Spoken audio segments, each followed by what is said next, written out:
In this lesson, I will explain to you alignment group, which you can find out by clicking the Home tab.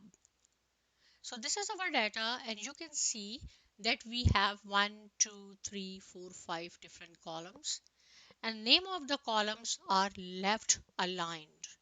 What is the meaning of left aligned? You can see that this is one cell, right? And the E starts from the left hand side. If you want to bring all these headings in the middle or in the center of each cell, so you can do one by one as well, but it is much better if you will do all in one shot. So what you have to do, first of all, you have to select the data. Keep in mind, whatever function you have to perform in Microsoft Excel, you have to select the data. So this line is selected and in the alignment group, see this is highlighted. It means it is aligned left. This one is the center. So we want center. Just click here. All the names of the column will appear in the center. If you forget what is the name of this, so bring your insertion point here. At the bottom you can see center. This is the right align. See, now it is right align, but we do not want right align, so bring it in the center. If you want to change the color, so this is for changing the color, right? It is now red. If I will click here red, it will be red, right? But if you want different color, then you have to open this palette and whatever color you want. I will say suppose this time purple, so make it purple. Now you can see the latest color is purple. That is why the underline in A is also purple.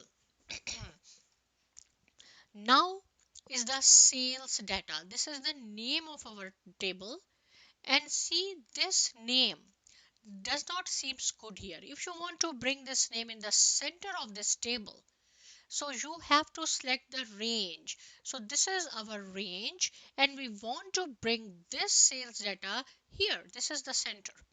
Suppose if you will select this all from here to here, from B to T, so approximately this will be center. Your sales data will pop up here.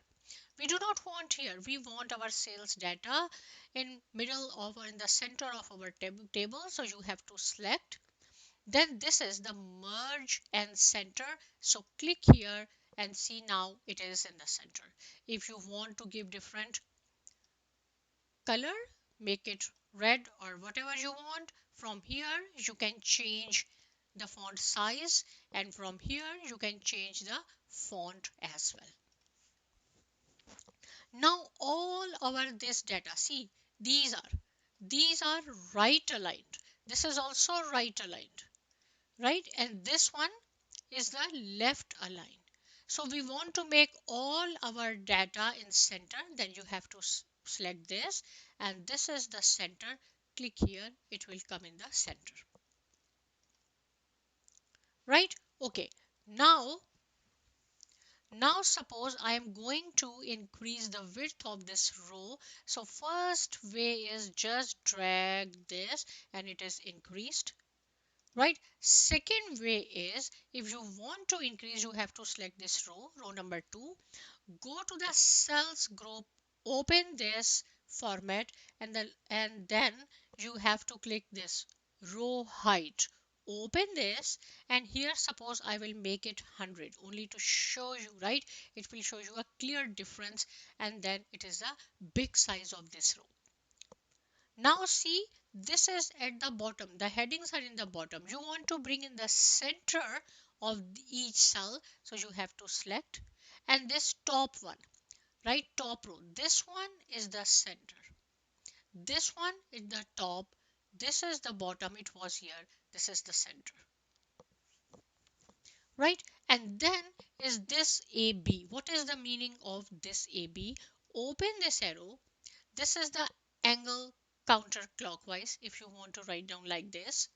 If you want to write down like this, right, I will show you few and then you can try later on. So I think for this purpose this is fine, right? So we have learned all this, only this wrap text and this indent is remaining. So I can write down one sentence here. We are learning Excel.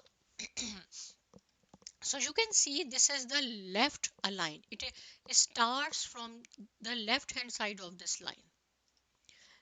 You say that I want to move it here, so W should start under this 150. It should start from here.